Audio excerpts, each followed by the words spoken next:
St. Paul, you didn't have to take midterms. You don't know anything about anxiety. And that might be true. But remember that St. Paul was stoned, that he was attacked and persecuted, that he was shipwrecked 3 times, and that he was adrift at sea, that he received all these lashes, that he was almost put to death, and then eventually put to death. And he said even that he was in great anxiety that the faith would come alive in all of us. So he understands our anxieties perhaps better than us. And yet he says to us, have no anxiety at all.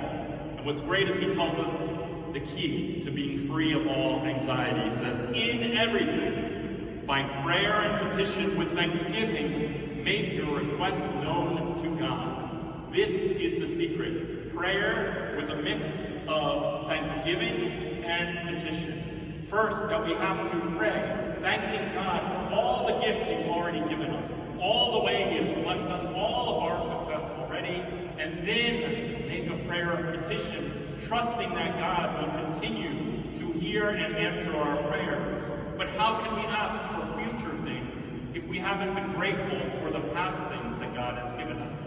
The more we remember how God has provided for us, the more we can entrust in the future without anxiety that he will provide. And in everything, because this means even in those times when it feels that God is far from us, in our struggles, in our failures, all of these can be opportunities for God's grace to really work in us and for us to grow and to be able to produce even greater fruit if we continue to entrust it all to him. St. Paul continues, then the peace of God which surpasses all understanding will guard your hearts and minds in Christ Jesus. What a great thing. The peace that surpasses all understanding. A peace greater than the peace you'll experience next weekend when exams are done. And you'll say, okay, nothing left, I'm free, I'm at peace to go on fall break. A peace that surpasses all understanding, because it comes from God, the source of all peace, who will guard our hearts and minds. Our hearts, the center of the emotions and the will. So our feelings, but also our choices, and then the mind of our intellect and our thoughts. In fact, St. Paul tells us, think about these things.